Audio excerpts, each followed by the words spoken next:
안녕하세요. 카카오페이에서 데브옵스 엔지니어로 일하고 있는 조지훈입니다. 코로나 때문에 아쉽지만 온라인 행사를 통해서 좋은 시간을 준비해 주신 쿠버네티스 커뮤니티 데이 운영진 분들께 감사드리고 지금 제 발표를 봐주시는 모든 분들께도 감사드립니다.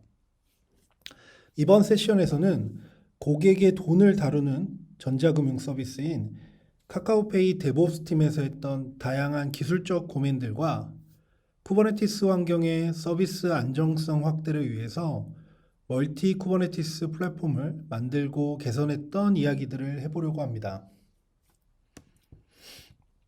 먼저 발표자 소개를 좀 드리면 저는 카카오페이에서 데브옵스 팀과 카프카 TF 소속으로 일을 하고 있고요.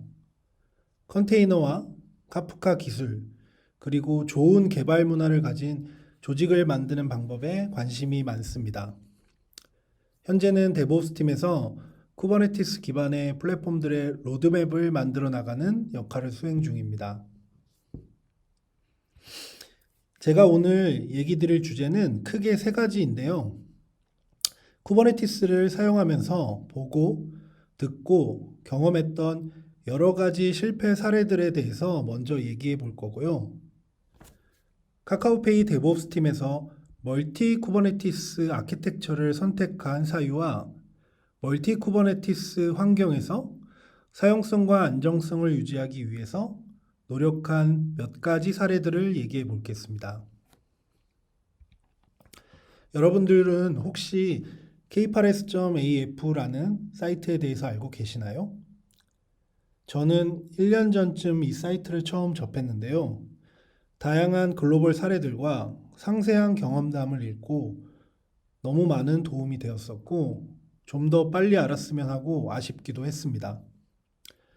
쿠버네티스 페일러 스토리스라는 내용 중에는 AWS 같은 퍼블릭 클라우드 환경에서 발생하는 문제부터 커널, CPU, 메모리, DNS, 이슈 등 이스티오 사용 사례 등 다양한 내용들이 상세하게 정리되어 있어 정독하시면 정말 많은 도움을 받으실 거라 생각합니다.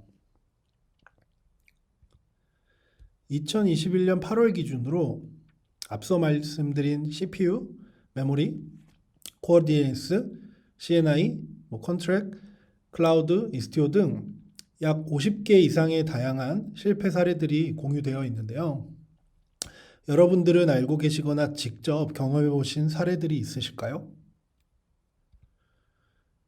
카카오페이에서는 2018년도부터 한 개의 쿠버네티스 클러스터를 직접 설치해서 사용하기 시작했는데요. 현재도 일부 컨테이너 환경이 아닌 애플리케이션들이 있지만 대부분의 서비스들이 쿠버네티스 환경에서 운영되고 있고요.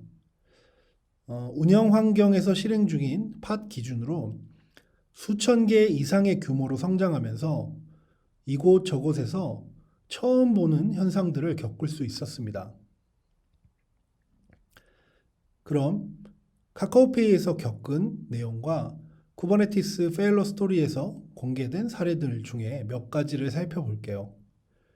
대표적으로 CPU 스로틀링과 DNS 성능 저하 문제는 저희도 일부 경험을 했었습니다. 사용 중이던 모든 워커노드의 커널 버전을 그것 때문에 업데이트하기도 했었고요. 아무래도 클라우드 환경이 아니다 보니까 메모리, CPU 등 리소스 부족으로 발생하는 다양한 현상들을 해결하기 위해서 워커노드의 자원 가용률을 상시 모니터링하고 사용률을 적정하게 유지하면서 수동으로 오토 스케일링 동작시키기 위해서 여러 가지 노력들도 하고 있습니다.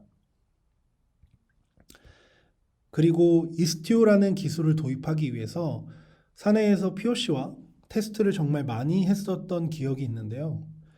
적용하기 전과 후에 이스티오, 엠보이에서 원인 파악되지 않는 이슈들이 발견되어서 어려움이 많이 있었습니다. 이스티오 실패 사례의 글을 통해서 이스티오 도입을 준비하기 위해서 고민했던 다양한 내용들을 접할 수 있어서 많은 도움이 되었었는데요. 여러분도 이스티오를 사용하시거나 사용을 고려하신다면 꼭 읽어보시기 바랍니다. 저희도 이스티오에서 시타델 객체가 담당하는 인증서 관리에 대해서 사전 준비가 부족해 인증서 갱신 처리를 할 때 굉장히 힘들었기도 했었고요. 성능 테스트 도중에 엠보이 웹서버의 스태틱 핫 리스타트 동작이 그레이스풀하게 동작하지 않는 현상 때문에 트러블 슈팅으로 많은 고생을 하기도 했었습니다. 제가 알고 있거나 기억나는 몇 가지 사례들을 얘기 드렸는데 이게 과연 끝일까요? 쿠버네티스 기반으로 애플리케이션 환경을 제공하는 데브옵스 팀 입장에서는 다양한 걱정들이 생기기 시작했습니다. 만약 간헐적으로 코어 DNS에서 질의 성공률이 낮아진다면 어떨까요? 실제로 저희는 특정 리눅스 커널 버전 이하에서 간헐적으로 언론 호스트 익셉션이 발생한 사례들이 있었습니다. 이런 걱정이 들기 시작하니까 안 좋은 상상이 더 커지게 되더라고요. 만약 접근 권한을 가진 누군가가 kubectl 커맨드를 잘못 날리면 어떻게 될까요? 코어 DNS 같은 중요 객체를 딜리트하는 명령을 날릴 수 있을 것 같습니다. 이쯤 되니 여러 가지들이 더 걱정되기 시작했어요. 이스티오 같은 경우에도 서비스 메시의 내부 통신을 모두 담당하기 때문에 발생하는 영향도가 매우 큽니다. 권한을 가진 또 누군가가 이스티오 글로벌 메시 컨피그를 잘못된 선적 값으로 편집하게 되면 어떻게 될까요? 또 이스티오도 글로벌한 객체고 컨트롤 플레인에서 중앙 관리되는 방식이기 때문에 생성, 소멸, 변경에 대한 커맨드 하나하나가 매우 중요하고 장애로 이어질 확률이 큰 편입니다. 앞에서 계속 설명드렸듯이 쿠버네티스라는 기술은 우리에게 많은 장점을 주지만 한편으로 충분한 준비 없이 사용한다면 크고 작은 다양한 어려움을 겪을 수 있습니다. 또한 발생하는 쿠버네티스 클러스터 레벨의 이슈들은 대부분 단일 장애점을 갖고 있어서 서비스의 큰 장애로 이어질 확률이 큽니다. 추가적으로 이스티오를 사용하는 환경에서 테스트 중에 저희가 삽질한 케이스가 있어서 공유 드려 봅니다. 이스티오는 서비스 메쉬 통신 구현을 위해서 모든 서비스 리퀘스트 트래픽을 가로채게 됩니다. 이때 리퀘스트에 대해 프로토콜을 판단하는 방법을 쿠버네티스 서비스 객체, 네임, 넘버 정보를 기반으로 식별하고 있습니다. 예를 들어 스샷과 같이 3306 넘버의 데이터베이스 네임 설정은 TCP 프록시를 통해서 처리하게 되고 80 넘버의 네임 HTTP 설정은 HTTP 매니저를 통해 처리하게 됩니다. 앞서 말한 것들이 이스티오의 프로토콜 셀렉션이라는 기능을 통해 구현되는데 이때 쿠버네티스 서비스 객체에 넘버, 그러니까 포트가 443이고 네임이 HTTP인 경우에 모든 443 TLS 요청을 HTTP 매니저가 처리하게 되어 요청이 실패되는 이슈가 있고 이것 때문에 원인 파악을 하는데 매우 힘들었던 기억이 있습니다. 따라서 쿠버네티스 서비스 매니페스트의 잘못된 배포 또는 수정으로 클러스터 레벨의 통신이 불가되고 이것이 곧 장애로 이어질 확률이 있습니다. 이스티오 1.8 버전 이상부터는 어플리케이션 프로토콜이라는 필터 조건이 추가되어 TLS인 경우 트래픽을 패스로 하도록 변경되어 이 부분이 해결되어 있는 걸로 알고 있는데요. 어쨌든 이처럼 이스티오라는 기술 또한 단일 장애점을 갖고 있어서 서비스의 큰 장애로 이어질 확률이 크다고 생각합니다. 그래서 저희는 쿠버네티스 환경에서 발생할 수 있는 불확실성을 보완하고자 몇 가지 목표를 세웠습니다. 설정 실수 등 변수가 많은 매니페스트들은 검증할 수 있게 CI/CD 파이프라인에서 강하게 제어하게 되고 큐브CTL 등의 사용자 권한을 좀 더 상세하게 제어하고 실수를 방지하기 위해 API 서버 앞단에 프록시 서버를 개발해서 방어하게 되고 중요도가 높은 리소스들의 변화를 감지하고 밸리데이션 할 수 있게 이벤트 시스템과 게이트 키퍼 같은 툴을 도입하기로 했습니다. 그리고 또 24시간 365일 서비스 안정성을 확보하기 위해서 어떻게 개선할 수 있을까? 어떤 부분을 개선해야 되지? 하고 계속 고민을 했습니다. 그리고 저희가 마지막 불확실성이라고 생각했던 한 개의 쿠버네티스 클러스터 환경이 갖는 단일 장애점 해결을 위해서 멀티 쿠버네티스라는 아키텍처를 선택하기로 했어요. 이 장표가 개선 전에 저희 한 개의 쿠버네티스 클러스터 아키텍처입니다. 단일 구성의 마스터 워커 노드들은 2개 이상의 데이터 센터에 구성되어 있고 GSLB라는 기술을 통해서 센터 이중화를 구성해 사용 중이었습니다. 마스터 워커 노드들은 모두 HA 구성이 되어서 고가용성은 유지하고 있지만 클러스터 레벨 전체에 발생하는 이슈들은 자연 복구하지 못하는 상태입니다. 변경된 멀티 쿠버네티스 아키텍처는 데이터 센터별로 구성되었고 GSLB를 통해 각각의 데이터 센터로 들어오는 트래픽이 독립적인 별도의 쿠버네티스 클러스터에서 처리하게 됩니다. 독립적인 쿠버네티스 클러스터지만 동일한 소스 코드와 이미지로 배포되어 있고 동일한 서비스가 각각 쿠버네티스 클러스터에 배포되는 구조입니다. 이 구성을 통해서 우리는 클러스터 버전업 같은 글로벌한 작업을 까나리 방식처럼 순차로 수행할 수 있었고 좀 더 단단하고 안정성 있는 클러스터 운영이 가능해졌습니다. 처음 저희가 계획했던 모든 불확실성들이 다양한 방식을 통해서 해결되었으니까 이제 모든 게 끝났을까요?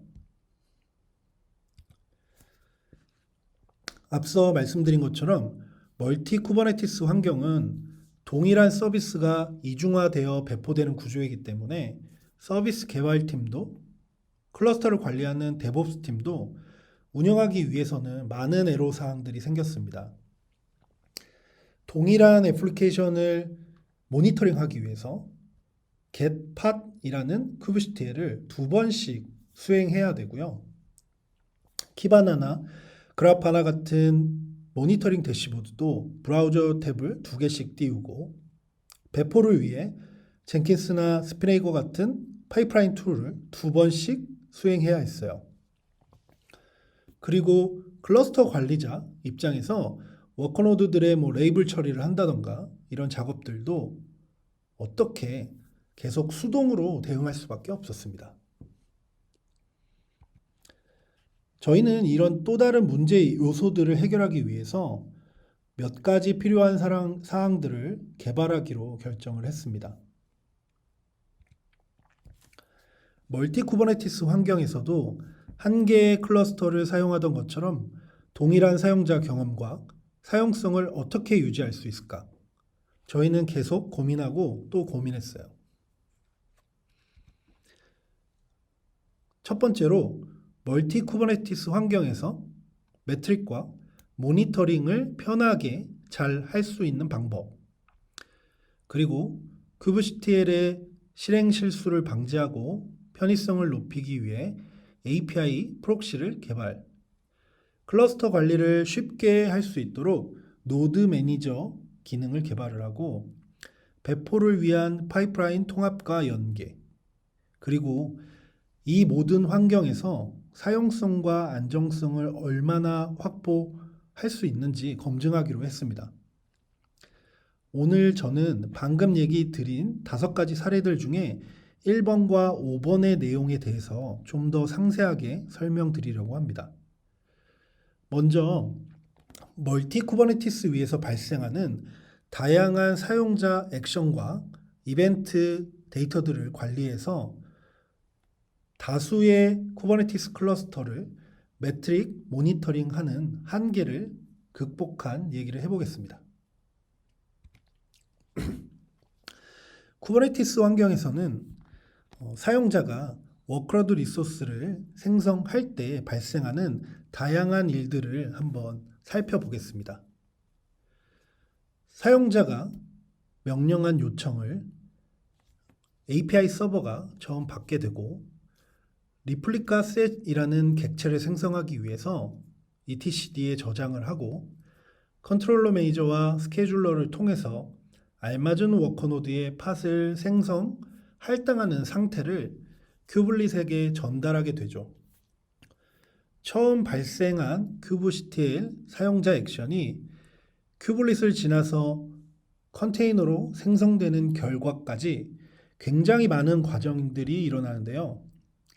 이 모든 과정들은 우리에게 의미 없는 정보들일까요? 그렇지 않습니다. 우리 모두는 이미 kubectl get 이벤트 또는 describe path에서 표시되는 객체들의 이벤트 정보를 통해서 쿠버네티스 객체들의 행동과 상태, 이상 유무를 확인을 하고 있어요. 이처럼 쿠버네티스는 대부분의 객체들의 상태 변화에 대해 이벤트를 우리에게 사용할 수 있도록 제공을 해주고 있습니다. 아마 쿠버네티스를 사용하는 대부분의 서비스 환경에서는 컨테이너, 팟, 이미지, 큐블릿 등 많은 이벤트 정보들을 가시화해서 운영하는 데 도움을 받고 계실 거예요. 우리는 이 정보들을 단순히 수집해서 가시화하는 것에 그치지 않고 멀티 쿠버네티스 환경에서 사용자가 보고 싶은 클러스터 또는 애플리케이션 또는 특정 워크로드 리소스, 다시 말해 특정 클러스터에 DevOps라는 이름을 갖고 있는 팟 객체 원인 상태에 대한 이벤트 메시지만 골라서 볼 수 있고 그룹이나 개인화로 알림 등 기능이 가능하고 확장되는 다수의 쿠버네티스 클러스터에서도 편하게 접근해서 볼 수 있다면 좋지 않을까? 이렇게 생각을 해봤습니다. 그리고 그것을 이벤트 시스템 호크아이라는 프로젝트 명으로 직접 만들어 보기로 결정했는데요.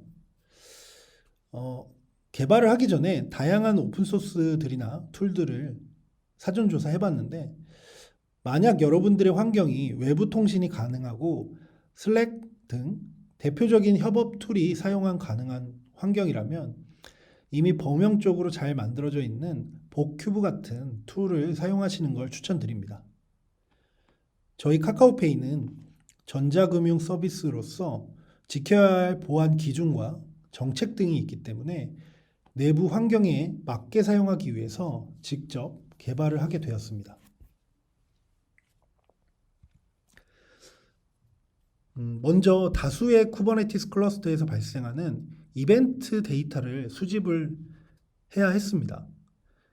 근데 다행히 데브옵스 팀에서는 쿠버네티스 환경의 로깅 시스템을 이미 직접 구축, 운영하고 있었고 기존의 로깅 시스템 파이프라인을 멀티 쿠버네티스 그리고 이벤트 시스템까지 확장한다면 수월할 거라 판단을 했습니다.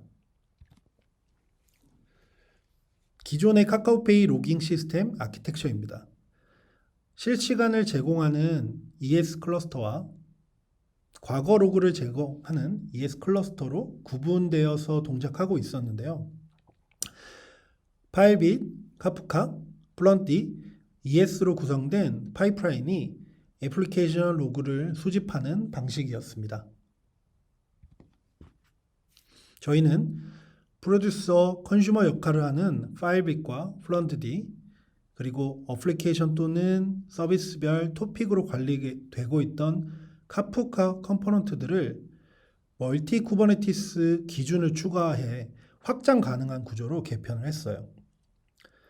보시는 바와 같이 각각의 클러스터에서 발생하는 로그 및 데이터들은 클러스터명, 서비스명, 타입 기준과 같은 네이밍 구조로 카프카 토픽에 관리 및 저장되고 수십 개의 프로듀서와 컨슈머들이 데이터를 핸들링하고 있습니다.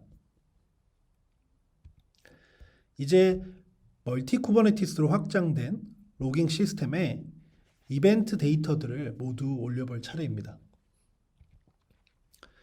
저희가 구성한 멀티 쿠버네티스의 이벤트 시스템의 아키텍처입니다.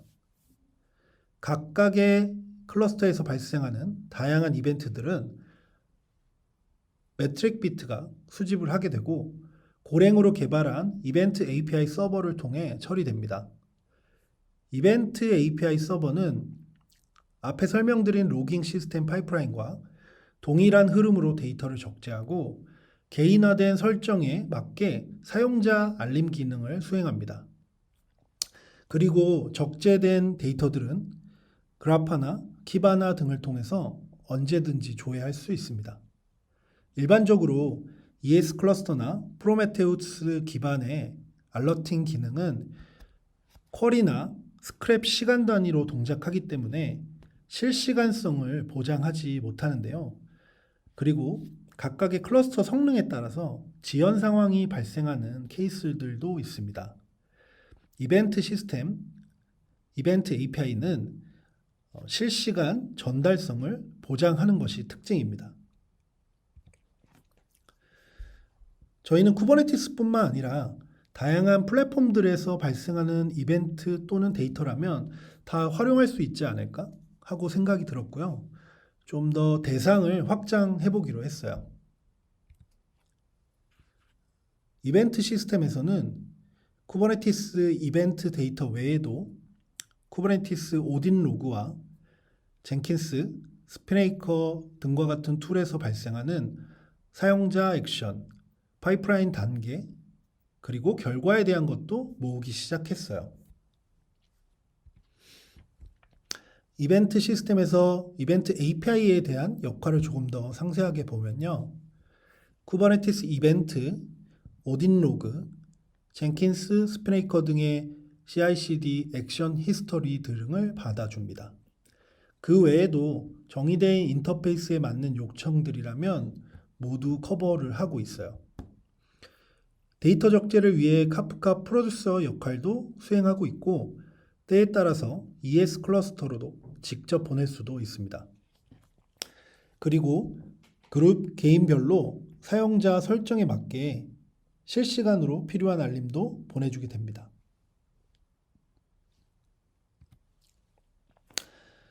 이벤트 시스템에서 제공하는 개인화 설정을 한번 볼게요. 간단한 어드민 페이지로 개발이 되어 있고 쿠버네티스 이벤트를 개인 그룹별로 받기 위한 등록 화면입니다. 보시는 옆에 스샷은 실제 저희 어드민 페이지 UI입니다. 화면에 보시는 대로 클러스터명, 네임스페이스명, 이벤트 타입, 리소스 카인드, 그리고 네이밍 기반으로 정규식 조건을 걸어서 사내 협업 툴인 카카오워크나 카톡으로 그룹 개인화된 알림을 제공하고 사일런스나 인터벌 같은 편의 기능도 추가되어 있습니다.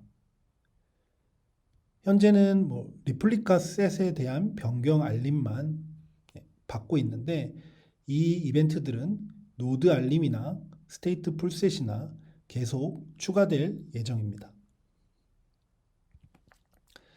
다음은 대시보드를 통해서 이벤트 시스템에 적재된 데이터를 한번 확인해 보겠습니다.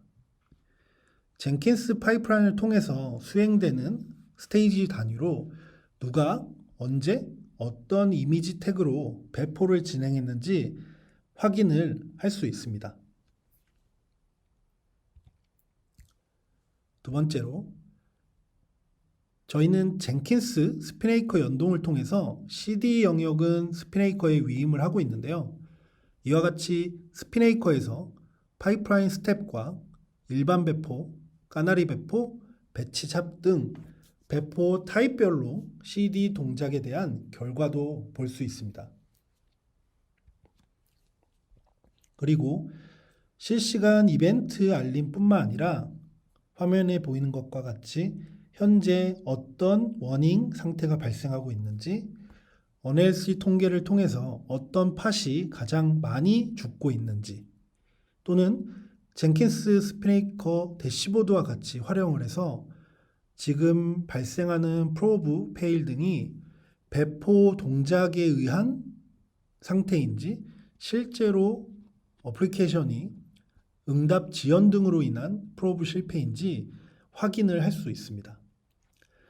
다양한 쿠버네티스 객체들의 동작 상태나 사유 등을 대시보드를 통해서 언제든지 편하게 확인할 수 있게 되었고, 이 부분이 저희가 쿠버네티스 환경 위에서 발생하는 애플리케이션의 이상 동작에 대해서 트러블 슈팅을 하는데 매우 큰 도움을 받고 있어요.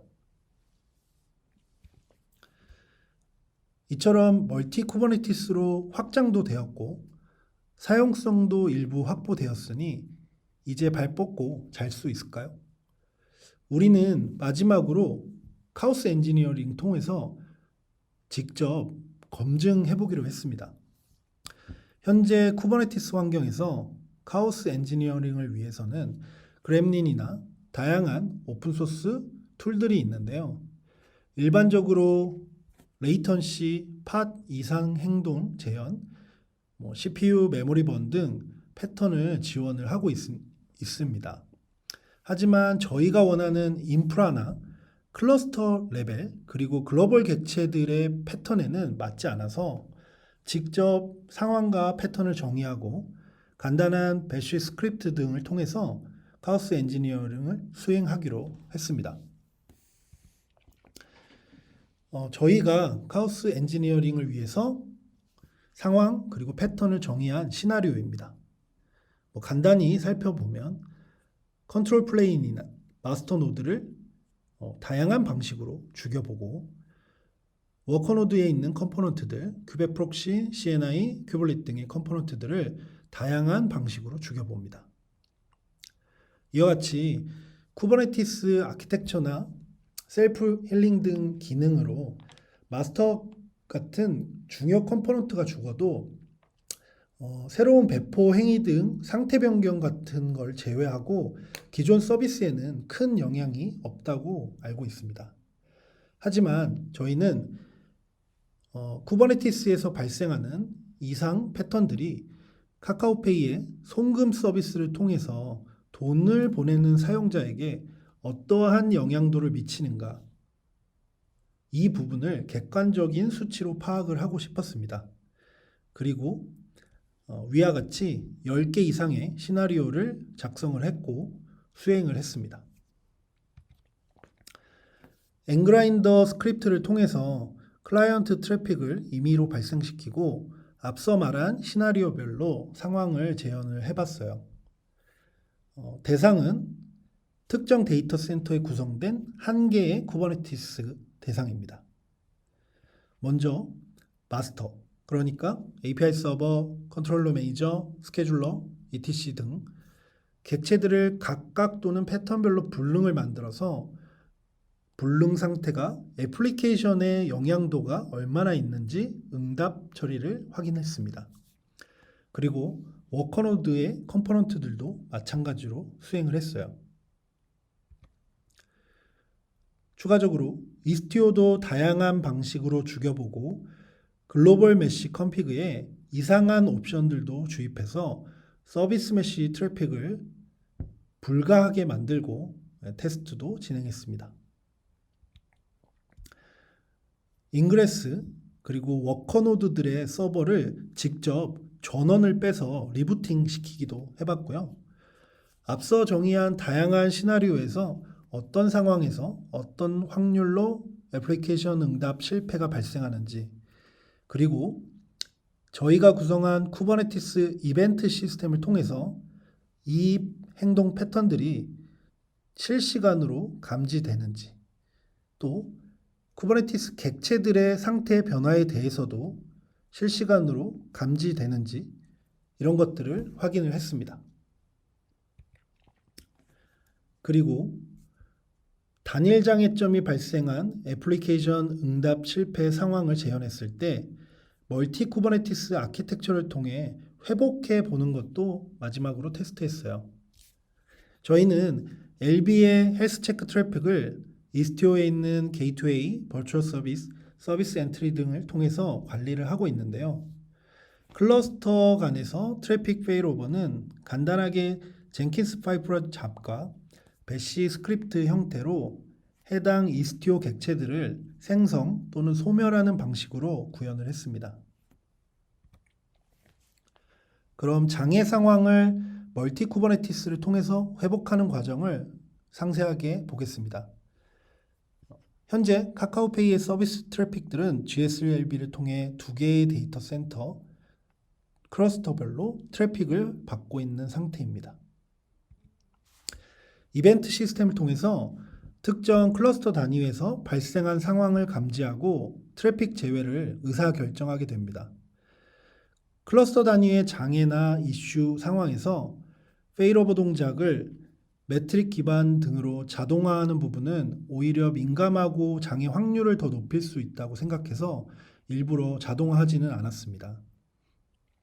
재현된 상황에서 트래픽 절제를 해야겠다라고 의사결정하게 되면 담당자는 앞서 설명드린 젠킨스 잡을 실행하고 LB 헬스 체크를 담당하는 이스티오 객체들을 핸들링하게 됩니다.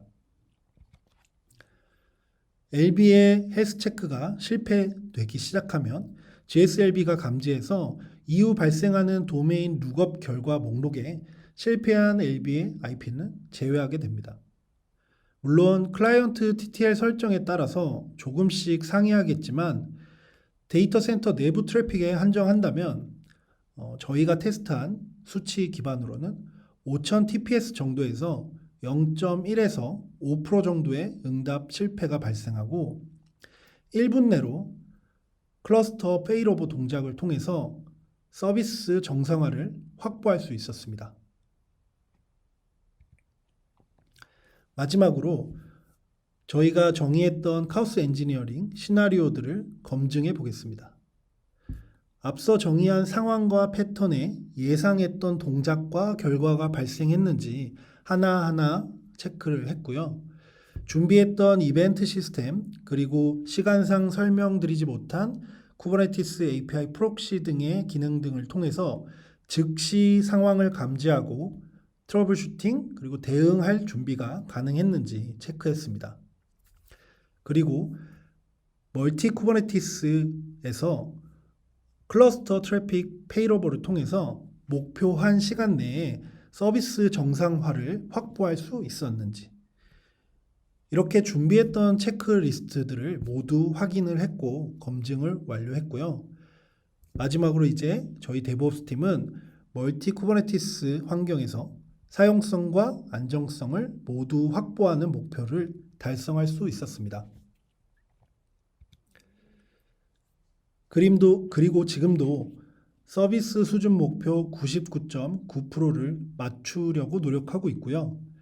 마지막 퍼즐인 0.001%를 위해서 다양한 기능들을 계속 아이디어 내고 검토하고 개발하고 운영해 나가고 있습니다.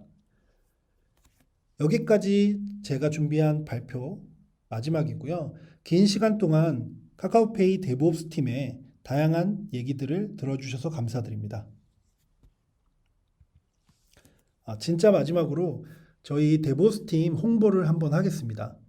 카카오페이 데브옵스 팀에서는 쿠버네티스 설치 운영부터 우리의 고객인 개발팀이 쿠버네티스 환경을 잘 배포하고 운영할 수 있도록 다양한 플랫폼들을 개발하고 운영하고 있습니다. 실력 있는 동료들과 쿠버네티스라는 기술을 토대로 다양한 도전을 할 기회가 있으니 많은 관심 부탁드립니다. 네, 수고하셨습니다. 감사합니다.